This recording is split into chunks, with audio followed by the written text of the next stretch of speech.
Kali ini saya akan membahas tentang mata kuliah metode penelitian hukum, di mana untuk kuliah pertama mahasiswa akan menerima materi perkuliahan tentang beberapa uraian, beberapa penjelasan tentang jenis penelitian dan metode yang dimana di dalam dunia akademisi ini perlu adanya dan sangat penting untuk diketahui bukan hanya oleh kalangan mahasiswa tetapi juga kalangan sivitas akademisi lainnya.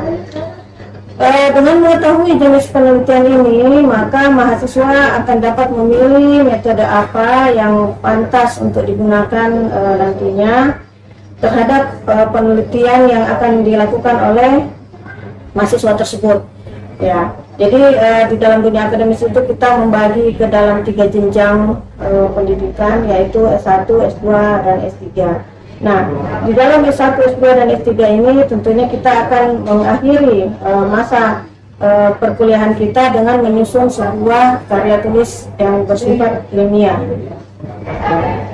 Sistematika dari tesis atau disertasi yang membedakan secara format dengan sistematika jurnal, yaitu terletak pada judul, di mana sistematika tesis atau disertasi itu judulnya harus jelas menunjukkan bahwa penelitian yang akan dilakukan ini berupa penelitian apakah dia bersifat normatif atau empirik atau yuridis sosiologis. Nah, sedangkan sistematika untuk jurnal itu diupayakan sifatnya sederhana dan juga menunjukkan bahwa penelitian ini akan dilakukan secara penelitian normatif atau penelitian empirikal atau yuridis sosiologis. Nah, kemudian sistematika untuk tesis, ringkasannya atau kita sebut dengan abstrak, itu sama dengan sistematika penulisan jurnal, yaitu dibagi dalam 2 bahasa, yaitu bahasa Inggris dan bahasa Indonesia. Kemudian abstrak itu sendiri terdiri dari pendahuluan, ya, kemudian penelitian, tujuan penelitian, metode penelitian, serta hasil dan pembahasan. Latar belakang berisi pernyataan-pernyataan yang memiliki muatan, ya, tentang dasein dan dasolen dari permasalahan yang diangkat. Dari jarak atau rentang antara dasein dan dasolen inilah yang akan melahirkan masalah. Nah, masalah inilah nantinya yang harus ditemukan jawabannya oleh si peneliti. Nah, latar belakang juga diupayakan untuk sederhana, cepat dimengerti, mudah dipahami, kemudian isinya tidak berbelit-belit, dan yang terutama adalah data yang disajikan dalam latar belakang itu sifatnya valid pada saat data tersebut dikeluarkan. Nah, kemudian data yang digunakan bersifat internasional atau global, yang universal, dipergunakan di semua negara, kemudian data juga dari tingkat nasional yang dikeluarkan oleh lembaga pemerintah atau lembaga yang ditunjuk oleh pemerintah untuk berwenang untuk masalah tersebut. Kemudian data yang bersifat regional, ya, yang berada di tingkatan provinsi, kabupaten atau kota, dan kemudian data yang berada di lembaga itu sendiri. Nah, ini jelas harus terangkum dengan sempurna di dalam latar belakang agar para pembaca nantinya mudah mengerti apa yang ingin diteliti oleh si peneliti.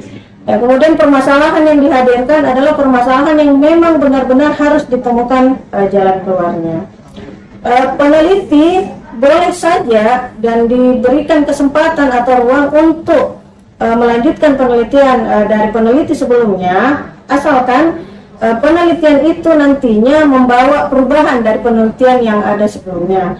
Jadi tidak mengulang penelitian yang sama, ya, tetapi melanjutkan.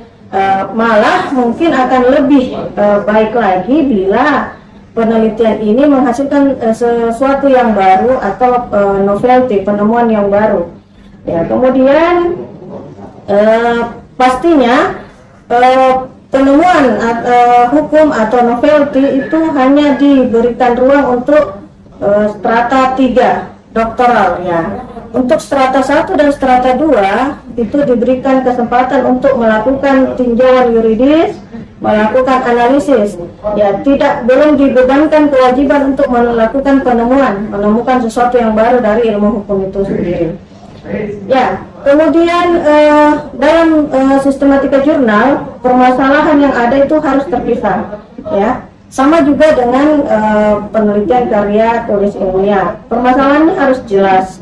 Ya, perumusannya harus jelas. Ya, menggunakan kata tanya yang baku, menggunakan kata-kata yang mudah dipahami, mudah dimengerti, dan menghindari pernyataan-pernyataan yang malah menimbulkan berbagai macam penafsiran. Nah, kemudian manfaat, ya, tujuan dan manfaat ini harus jelas. Apakah penelitian ini nantinya akan mendatangkan manfaat yang baik, yang besar untuk masyarakat secara luas, dan secara khusus untuk kalangan akademisi, tempat si peneliti ini nantinya berkontribusi dan beraktivitas. Ya. Kemudian landasan teorinya menggunakan teori dari pakar tertentu.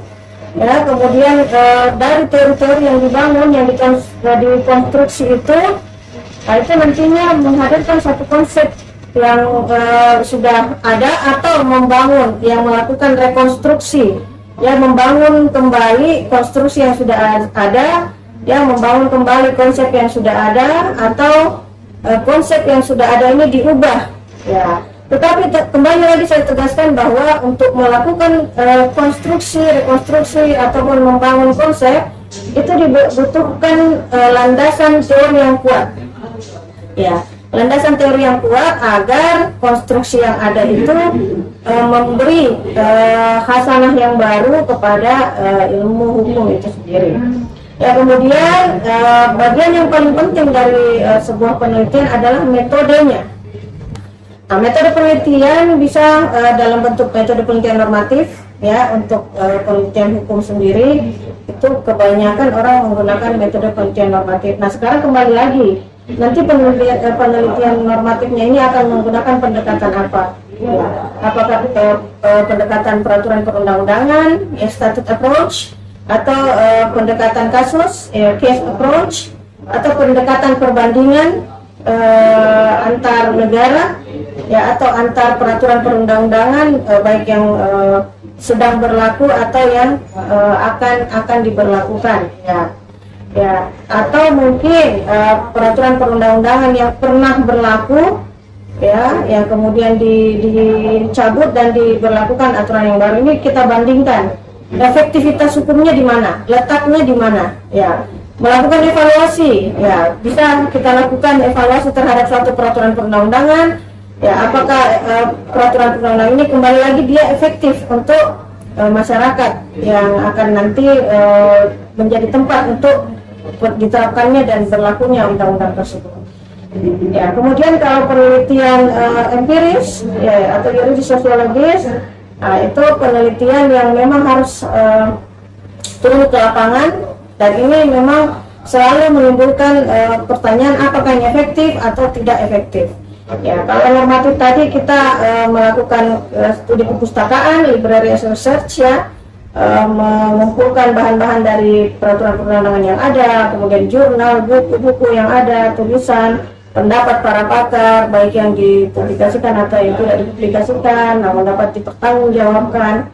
Nah, bedanya dengan penelitian empiris adalah si peneliti harus terjun langsung ke masyarakat untuk mengamati, melihat perilaku, ya, behavior, ya, kemudian tingkah laku secara hukum, perbuatan secara hukum yang melandasi masyarakat untuk memperlakukan hukum itu sendiri.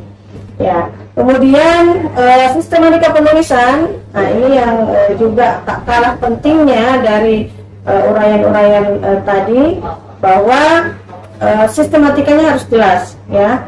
Dalam setiap institusi perguruan tinggi itu masing-masing memiliki pengaturan tentang sistematika penulisannya ya, berupa pedoman atau panduan. Tetapi itu tidak terlepas dan menjadi satu rangkaian dari metode penulisan yang digunakan secara umum ya. Kemudian metode penelitian yang sudah digunakan tadi, yang sudah diatur dalam sistematika penulisan berupa bab 1 pendahuluan, kemudian bab 2 tinjauan pustaka, kemudian bab 3 metode penelitian, ya, kemudian bab 4 hasil dan pembahasan, dan masuk ke bab 5 yaitu penutup yang berisi kesimpulan dan saran serta daftar pustaka ya.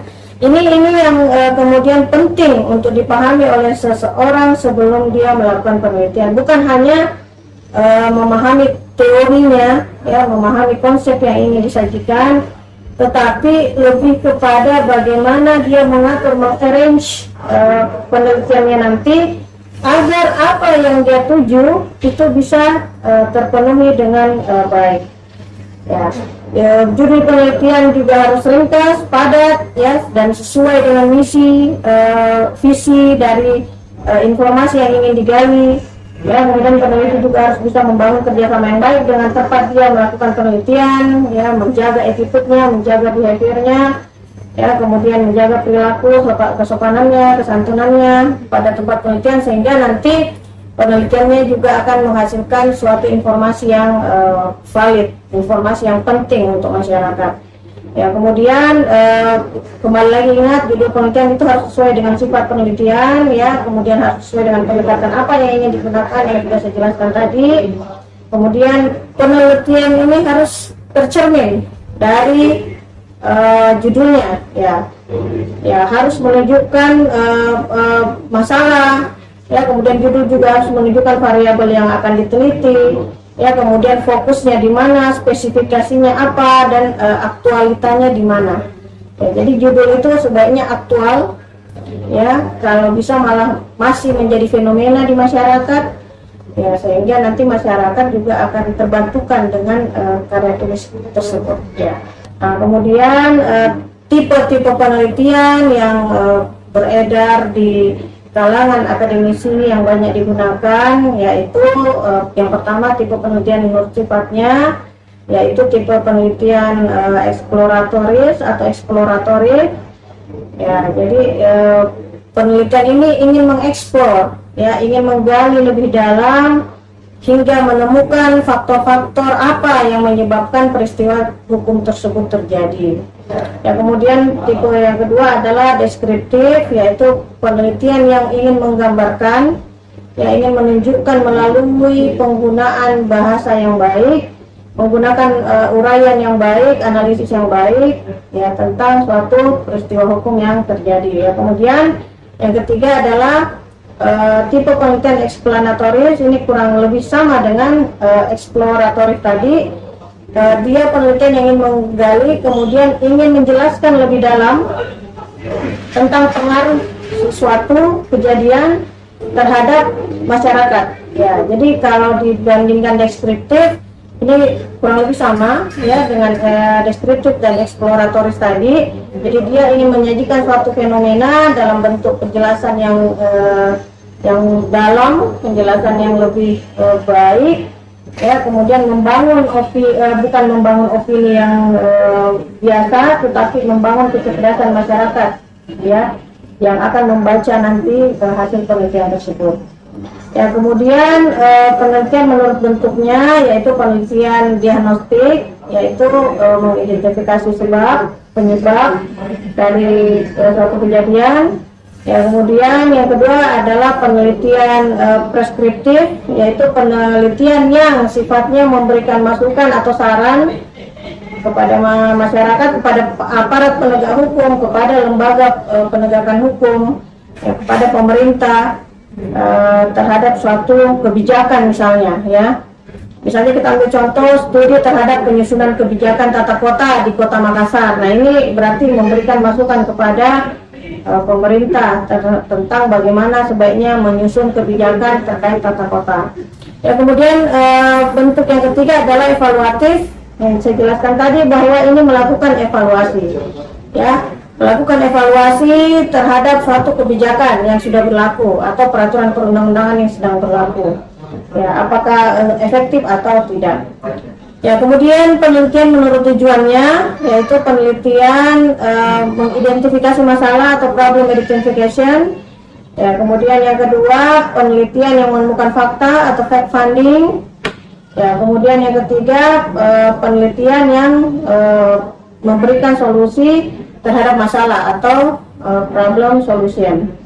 Ya, ini contoh-contohnya nanti bisa dibagi ya melalui kanal YouTube kita yang lain tentang materi-materi ini. Jadi contoh-contoh yang judul yang bisa mahasiswa nanti temukan, ya, yang bisa mahasiswa dapatkan itu akan kita bagi. Kemudian contoh judulnya bisa berbentuk mencari penyebab terjadinya konflik, atau bisa mencari upaya hukum atas putusan pengadilan misalnya, ya. Ya, kemudian penelitian menurut penerapan, yaitu yang pertama penelitian dasar atau basic research, yaitu penelitian yang melahirkan teori.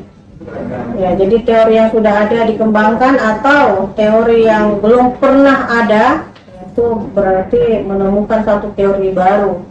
Ya, kemudian yang kedua adalah penelitian terapan atau applied research, yaitu penelitian tepat guna. Ya, ini misalnya contohnya penerapan penafsiran terhadap hukum, ya, dalam penyelesaian perkara di pengadilan. Jadi di sini bermain pendapat, bermain penafsiran, ya, yang pastinya penafsiran itu tidak merujuk kepada multitafsir, ya, tetapi penafsiran itu bisa menghasilkan satu solusi terbaik untuk masalah hukum yang sedang terjadi. Baik, kemudian pendekatan yang dilakukan untuk penelitian yaitu pendekatan kuantitatif.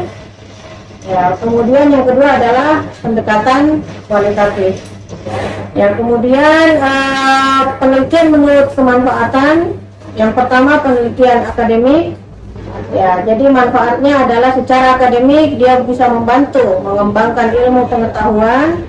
Ya, kemudian yang kedua penelitian yang manfaatnya adalah membentuk satu kebijakan, ya, atau policy research, yaitu membantu perbaikan atau malah mungkin membantu pembuatan hukum dari suatu kebijakan. Baik, demikian materi pertama yang sempat saya berikan hari ini. Semoga bermanfaat. Kita akan lanjutkan pada pemberian materi kedua pada pertemuan selanjutnya. Terima kasih. Wabillahi taufiq wal hidayah. Wassalamualaikum warahmatullahi wabarakatuh.